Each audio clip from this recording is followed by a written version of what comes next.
नरेंद्र मोदी भारत के लगातार सबसे लंबे समय तक प्रधानमंत्री रहने वाले दूसरे पीएम बन गए हैं। उन्होंने पूर्व प्रधानमंत्री इंदिरा गांधी को 4077 दिनों का रिकॉर्ड तोड़ा है। पीएम मोदी ने शुक्रवार को प्रधानमंत्री पद का 4078 दिन पूरे कर लिए हैं। इसी पर देखिए इंडिया डेली की ये खास पड़ताल।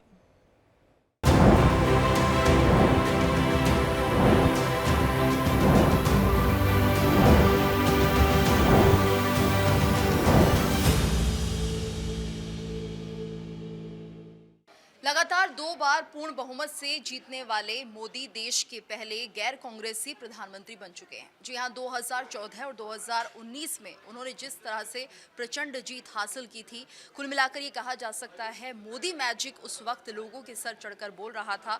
और 1984 के बाद ये पहली बार है क्योंकि उन्होंने इंदिरा गांधी के रिकॉर्ड को भी तोड़ दिया है। यानी कि 2078 दिनों तक प्रधानमंत्री मोदी ने लोगों के दिलों पर राज किया है और आगे भी ये सिलसिला जारी है। तो ये माना जाए जिस तरह से उनके काम रहे हैं, कई बड़े महत्वपूर्ण फैसले उन्होंने लिए, चाहे 370 का मुद्दा हो, चाहे सीए की बात हो या फिर 3 तलाक कानून को लागू करना हो, ये तमाम बड़े फैसले उन्होंने इस दौरान लिए हैं।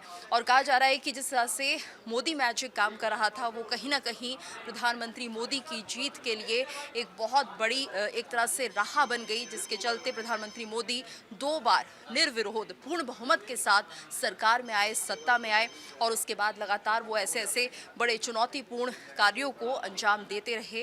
कहीं ना कहीं देश के लिए बड़े फैसले लेना उनकी इस स्ट्रैटेजी में शामिल रहा, इस रणनीति में शामिल रहा, जो उन्हें और भी ज़्यादा लोकप्रिय बनाता रहा। यानी ये जो गौरव है, ये कीर्तिमान है, ये प्रधानमंत्री मोदी के नाम हो चुका है। यानी कोई भी गैर कांग्रेसी नेता आज तक इतना लंबा समय का कार्यकाल नहीं कर पाया है। अगर हम बात करें 2014 और 2019 की, तो जिस तरह से उन्होंने जीत हासिल की और लोगों के बीच में अपनी एक खास पहचान बनाई है, सिर्फ देश में नहीं, बाहर अगर हम बात करें, विदेशों की बात करें, तो वहाँ पर भी पीएम मोदी ने जो भारतीय बसे हुए हैं उनके दिलों में भी अपनी एक खास छवि बनाई है। और शायद यही वजह है कि उन्हें बाहर जो भारतीय रह रहे हैं उनका भी समर्थन प्राप्त हुआ है और जिसके चलते हम कह सकते हैं कि उनकी लोकप्रियता आज भी बरकरार है। और इसी लोकप्रियता की को एक बड़ी वजह माना जा रहा है, जिसके चलते प्रधानमंत्री मोदी निर्विरोध चुने जाते रहे। और अभी भी हम देख रहे हैं कि सिलसिला अनवरत यूं ही चल रहा है। और कहा जा सकता है कि कांग्रेसियों की अगर हम बात करते हैं तो उन्हें फिर भी इतना लंबा कार्यकाल उन्होंने बिताया है, लेकिन कोई भी गैर कांग्रेसी के तौर पर किसी नेता का नाम लिया जाएगा तो उसमें नरेंद्र मोदी का नाम शामिल है। प्रधानमंत्री नरेंद्र मोदी के नेतृत्व में वैश्विक मंचों पर भारत का कद पिछले कुछ सालों में बहुत ज्यादा बढ़ा है। उनके नेतृत्व में भारत ने G20 की अध्यक्षता की। इतना ही नहीं, अंतर्राष्ट्रीय मंचों पर भारत की जो भूमिका थी वो बड़ी रही और उस बड़ी हुई भूमिका को भारत ने निभाया भी। भारत ने विश्व गुरु बनने की दिशा में न सिर्फ अपना कदम बढ़ाया, बल्कि विश्व गुरु बनने की दिशा में लगभग वो मुकाम तक पहुंच भी चुका है। भारत अब विश्व की चौथी सबसे बड़ी अर्थव्यवस्था बन चुका है। ये इसी बात का उदाहरण है। एक समय था कि जब भारत 11वीं सबसे बड़ी अर्थव्यवस्था था, यानी 2014 के पहले, लेकिन अब भारत चौथी सबसे बड़ी अर्थव्यवस्था है। इतना ही नहीं, हाल ही में प्रधानमंत्री नरेंद्र मोदी और ब्रिटेन के प्रधानमंत्री कीर स्टारमर द्वारा एक जो हस्ताक्षर किया गया, दोनों मुल्कों के बीच में समझौते हस्ताक्षर किए गए जो द्विपक्षीय व्यापार को 2030 तक $100 अरब से ऊपर ले जाने का लक्ष्य जो है वो निर्धारित करते हैं। चाहे विश्व व्यापार संगठन हो, यूएन सुरक्षा परिषद हो, विश्व बैंक हो या फिर अन्य संस्थान, सभी ने न्यायपूर्ण वैश्विक व्यवस्था की भारत की वकालत की है। यानी भारत का जो कद बढ़ा है उसे अब विश्व मानता है। इसलिए किसी भी विश्व में कहीं कोई अगर लड़ाई किसी दो मुल्कों के बीच में होती है तो भारत का स्टैंड क्या है, भारत की भूमिका क्या है, उसके बारे में पूछा जाता है, जाना जाता है। चाहे रूस यूक्रेन की ही बात क्यों ना हो, सबकी निगाहें भारत की तरफ थीं कि भारत इस मामले में क्या कहता है। भारत ने हमेशा कहा है कि शांति ही संवाद के जरिए निकलने वाला एक जरिया है और सभी मुल्कों को शांत रहकर संवाद के जरिए हल निकाला चाहिए। और यही बात भारत ने हमेशा हर मुल्कों को कही है। चाहे अभी कंबोडिया और थाईलैंड की ही आप बात क्यों ना ले लें, कंबोडिया और थाईलैंड में जरूर जंग चल रहा है, लेकिन नजरें भारत की तरफ हैं क्योंकि दोनों बौद्ध मुल्क हैं और लड़ाई एक हिंदू मंदिर को लेकर हो रही है, तो भारत का स्टैंड क्या रहता है और भारत क्या कुछ कहता है, ये बहुत कुछ निर्भर करता है आने वाले समय में, और इसी पर निगाहें भी हैं। और ये बताता है कि पीएम मोदी के नेतृत्व में भारत ने अंतर्राष्ट्रीय स्तर पर एक मजबूत पहचान बनाई है। चाहे हम चौथी सबसे बड़ी अर्थव्यवस्था होने की बात कहें, या फिर जो दूसरे विदेशी मुल्क या फिर विकसित मुल्क हैं उनके साथ अपने संबंधों को लेकर बात करें, तो वो संबंधें जो थे वो और ज़्यादा मजबूत हुए हैं। ये भारत की फॉरेन डिप्लोमेसी को बताता है, और ये बताता है कि फॉरेन डिप्लोमेसी को अचीव करने में हम पूरी तरीके से कामयाब रहे हैं। प्रधानमंत्री नरेंद्र मोदी के नाम कई कीर्तिमान रहे और उसमें आज के दिन यानी कि 25 जुलाई 2025 के दिन देखिए यहाँ पर एक और कीर्तिमान उन्होंने स्थापित कर दिया है। इंदिरा गांधी को पीछे छोड़ करके अभी तक अपने पद पर कायम रहने वाले सबसे लंबे समय तक कार्य करने वाले प्रधानमंत्री बन गए हैं। और ऐसे में देखिए तकरीबन अगर हम 25 जुलाई 2025 तक की बात कर ले तो 4078 दिनों का उनका पूरा ये कार्यकाल रहा। और इंदिरा गांधी जो कि पूर्व प्रधानमंत्री थी, उनका जो कार्यकाल था वो था 4077 दिनों का। और ऐसे में देखिए उन्होंने इंदिरा गांधी को पीछे छोड़ दिया है। इन सब के बीच में आपको ये बताया कि अभी भी प्रधानमंत्री नरेंद्र मोदी का जो टेन्योर है वो बचा हुआ है, यानी कि 4078 दिनों से ये आगे बढ़ सकता है और बढ़ने के बाद ये अपना और कीर्तिमान जो है वो स्थापित करेगा। जो किसी गैर हिंदी राज्य से सबसे लंबे समय तक प्रधानमंत्री रहे हैं, यानी कि गुजरात से देखिए वो आए, वहां के मुख्यमंत्री थे और उसके बाद उन्होंने प्रधानमंत्री के पद को संभाला। और हम लगातार देख रहे हैं कि जनता का कितना प्यार जो है उन्हें मिला, जिसके बाद उन्होंने इंदिरा गांधी के कार्यकाल को भी यानी कि उनके जब तक वो प्रधानमंत्री रही उसको उन्होंने पछाड़ दिया है। और ऐसे में टेन्योर जब आगे और है तो ये और भी लंबा वक्त जो है हो सकता है। और ये गैर हिंदी राज्य से आते हैं, ये अपने आप में एक बड़ी उपलब्धि है कि किस तरह से उन्होंने चाहे हम उत्तर प्रदेश की बात करें, बिहार की बात करें, वहां के लोगों ने इनको भरपूर अपना प्यार दिया है। और साथ ही अगर हम राज्य और केंद्र की बात कर ले, देखिए लोकतांत्रिक रूप से चुनी गई ये सरकार जिसमें कई सारे कार्य किए गए और अब तक उनके कीर्तिमान को अगर हम देख लें, क्योंकि ये तो कीर्तिमान है, इसके अलावे और कीर्तिमानों को देख ले तो महिलाओं को आरक्षण देने से लेकर के 370 हटाने से लेकर के यहाँ पर कई बड़े फैसले जो है वो प्रधानमंत्री की तरफ से लिए गए। सबको याद भी होगा रात के 8 बजे जब जब प्रधानमंत्री जो है वो आए तब तब उन्होंने एक ऐसा ऐलान किया जो उनके पूरे इतिहास में या फिर रिकॉर्ड में जो है वो दर्ज हो जाता है कि प्रधानमंत्री ने ये बड़ा फैसला लिया था। साल 2014 में प्रधानमंत्री नरेंद्र मोदी ने जब देश की कमान संभाली तब शायद ही किसी को पता रहा होगा कि प्रधानमंत्री लगातार 3 बार चुने जाएंगे। और अब प्रधानमंत्री का तीसरा कार्यकाल चल रहा है, यानी कि मोदी 3.0।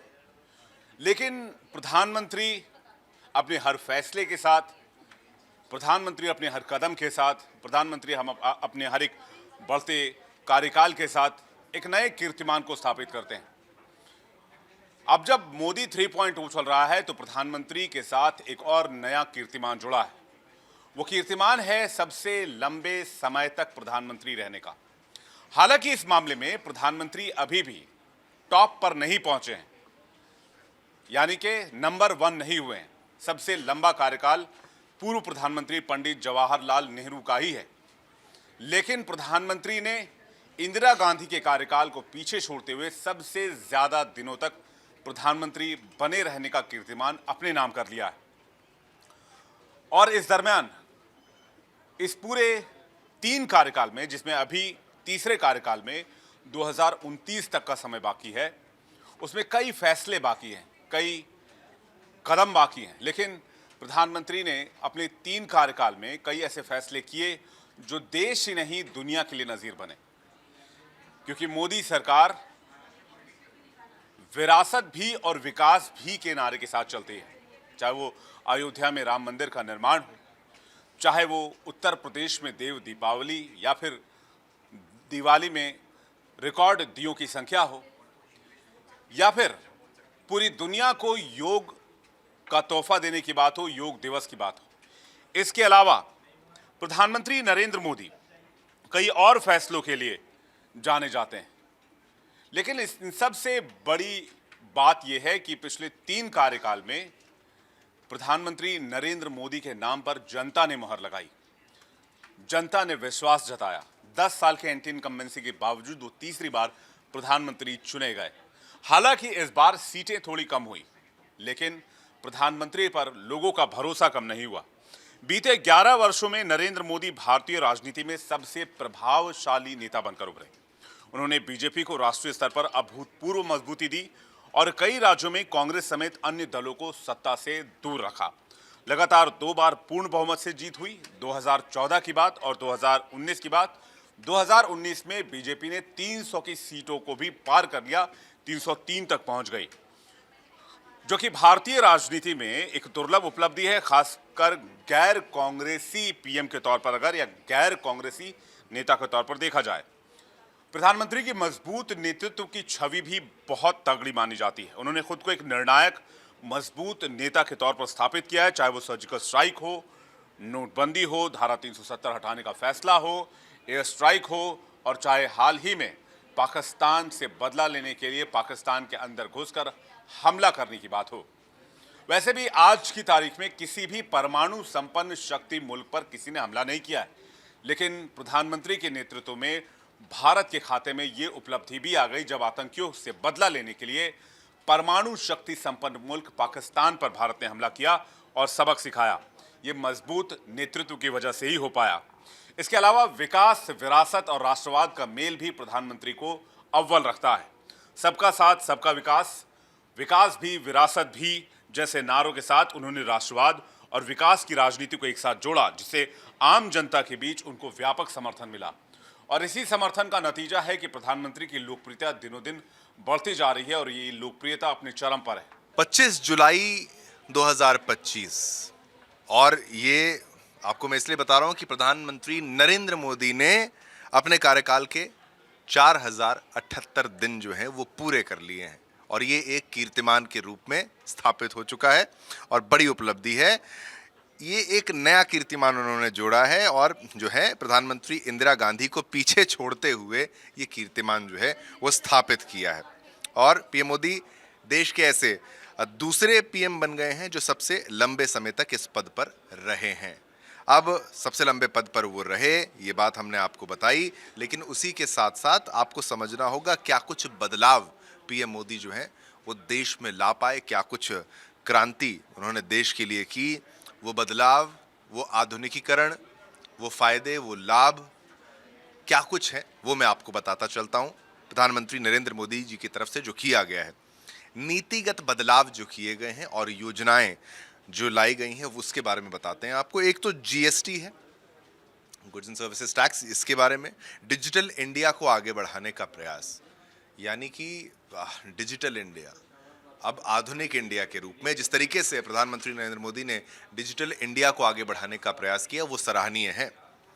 स्वच्छ भारत का इरादा कर लिया हमने। आप ये देखिए, ये जो प्रधानमंत्री नरेंद्र मोदी ने स्वच्छ भारत का नारा दिया था, उसको करते करते बहुत से एक तरीके से एक पूरा एक सोच सामने आई, एक आदत लोगों के अंदर डेवलप करने का प्रयास किया गया कि भाई स्वच्छता से क्या लाभ यहाँ पर मिल सकता है, देश कैसे आगे बढ़ सकता है और साथ ही साथ उन्नत हो सकता है। आप ये सोचिए, स्वच्छता से कैसे आपका पूरा का पूरा जो इलाका जहाँ पर आप रहते हैं, जिस जगह पर आप रहते हैं, वो अच्छा दिखता है, उसमें व्यापार की संभावनाएं भी बढ़ती हैं, और टूरिज्म की बात करें आप, वो सब कुछ वहाँ पर अच्छा होता है।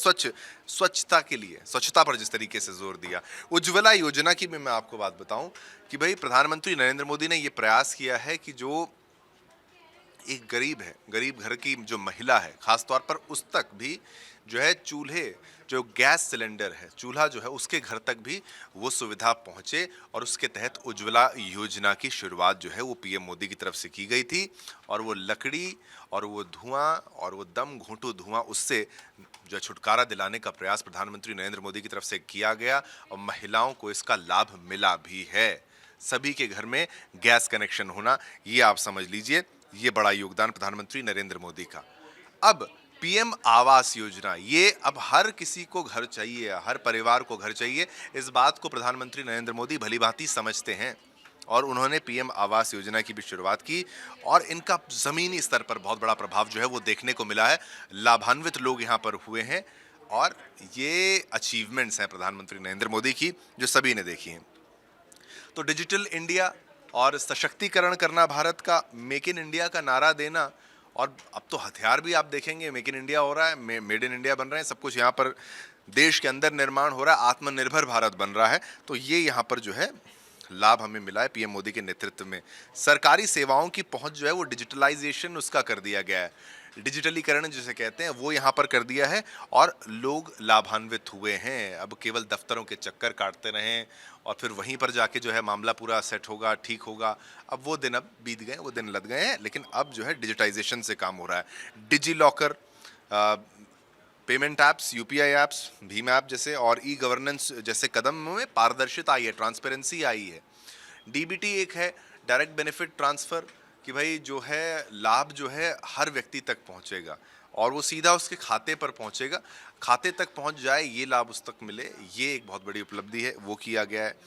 आत्मनिर्भर भारत जिस तरीके से मैंने बताया, मेक इन इंडिया की पहल और कानून में बदलाव, जिस तरीके कानून में बदलाव और जो कुछ ऐसी चीज़ें थी जिसको हटाया जाना चाहिए था, जैसे कि 3 तलाक पर रोक लगाना, 370 को हटाना, धारा 370 को हटाना, नए श्रम कानून, और ये कदम सामाजिक और आर्थिक क्षेत्र में गहरे बदलाव लेकर आए और देश के लिए लाभकारी रहे। तो ये प्रधानमंत्री नरेंद्र मोदी जी की तरफ से किया गया है।